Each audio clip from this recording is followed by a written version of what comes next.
Olá, pessoal! Vamos começar esse curso de Fundamentos de Rede e, como primeiro tópico desse curso, vamos falar sobre o processo de comunicação. O curso em si, completo, ele é constituído de vários tópicos. O primeiro sendo esse processo de comunicação, depois vamos ter uma introdução à rede, em que a gente faz um passeio por todos os aspectos relativos à rede.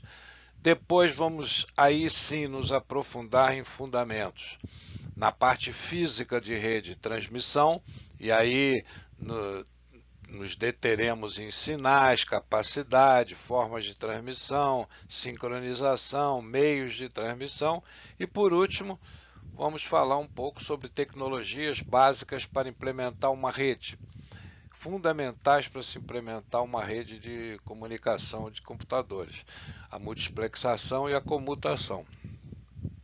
Nesse primeiro tópico, então, do processo de comunicação, também ele está dividido em tópicos, o primeiro dos quais é conceitos básicos. E nós vamos ver em seguida o sumário, que mostra exatamente esses diversos aspectos. Primeiro, conceitos básicos, como eu disse, depois vamos falar de formas de transmissão, em seguida, componentes básicos que fazem parte de um sistema de comunicação, né, e do processo de comunicação. Depois, as etapas no qual se divide um processo, no qual se decompõe o processo para realizar a comunicação. E por último, vamos falar sobre um modelo de comunicação desenvolvido na década de 40 do século XX, né, por um matemático americano, Claude Shannon, e no qual os sistemas de comunicação até hoje se baseiam, né?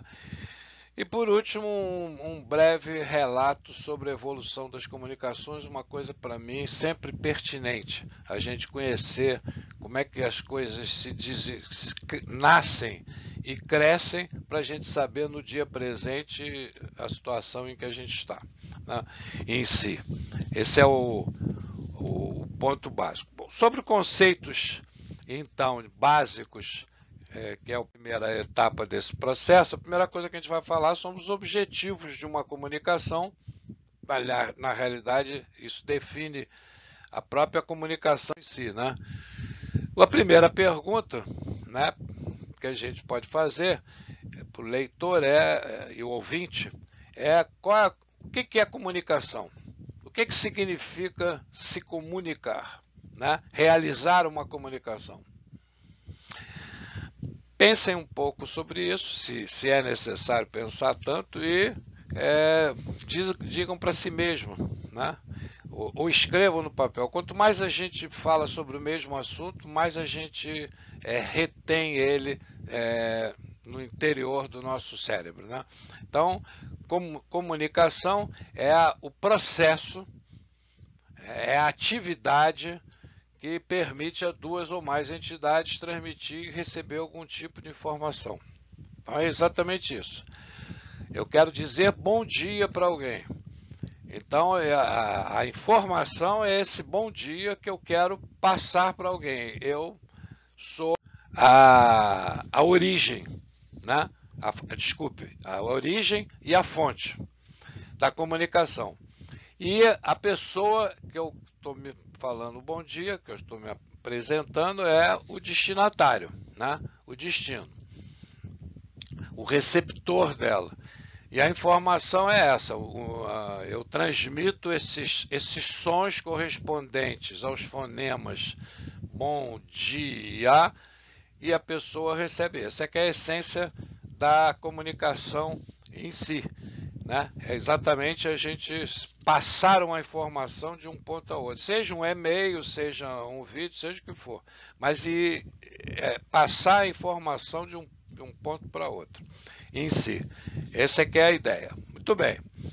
O ponto seguinte, né, depois de falar, né, brevemente nisso, porque também não tem muito mais que falar sobre isso, quais são as formas possíveis de comunicação. No que interessa a rede de computadores, né? Nós só temos uma forma básica de comunicação, mas existem no mundo diversas outras que é interessante a gente conhecer. Depois, mais tarde, vamos falar do resto do, dos tópicos relativos a esse assunto em si. No que se refere, então, a formas de comunicação, o primeiro tipo dessas formas que a gente pode falar não tem uma ordem cronológica. Eu estou falando primeiro, mas uma das formas de comunicação que existe é a forma textual. É aquela no qual eu utilizo ela para ler um jornal, para ler um livro, ou para produzir um jornal, um livro, ler um e-mail por escrito, etc. Um telegrama é uma forma lenta pra caramba de se realizar a comunicação.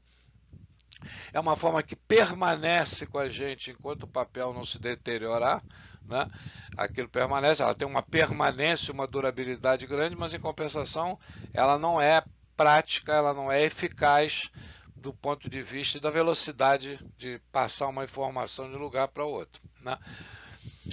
Mas ela é usada até hoje em si, claro. Eu mesmo já utilizei diversas vezes.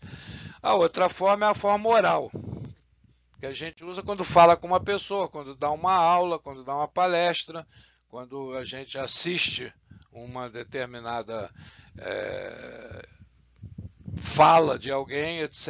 Essa forma é uma forma difusa, né, que se usa o método de difusão, que a gente vai ver. Uma pessoa fala, todas as outras ouvem ao mesmo tempo, né?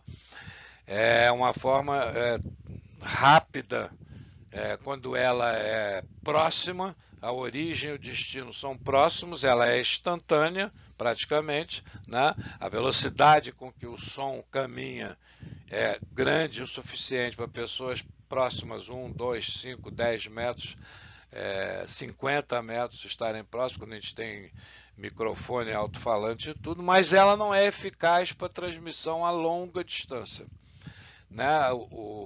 A forma do sinal produzido pela voz humana não tem propriedades adequadas físicas para se transportar a quilômetros de distância.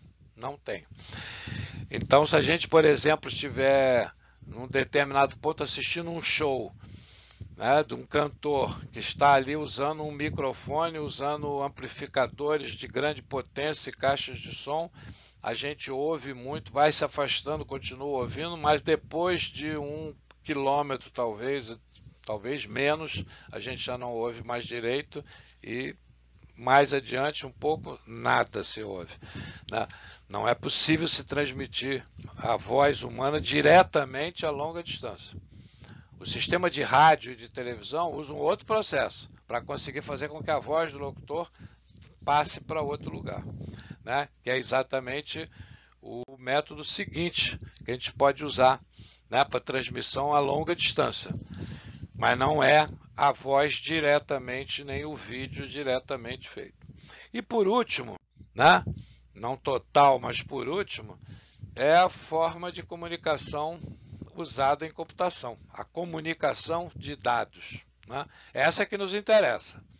Ela é feita eletronicamente, ela é feita através da emissão de sinais eletromagnéticos e essas ondas eletromagnéticas, a energia delas caminhando no espaço ou caminhando num fio é que permite transportar a informação de um lugar para outro em si, né?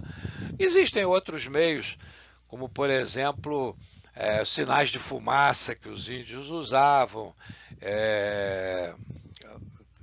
sinais de luz como no holofote, etc. Todos eles, né, não são viáveis para transmissão sob todas as circunstâncias, como por exemplo em presença de chuva ou à noite, etc. e tal, a não ser as comunicações de dados, que eu posso transmitir a longa distância sob quaisquer condições de tempo, etc., né? Isso aqui é interessante, é onde nós vamos efetivamente nos deter. Essa então é a primeira parte do primeiro tópico, a primeira das primeiras coisas, primeiro das primeiras videoaulas que eu estou lhes passando. Obrigado.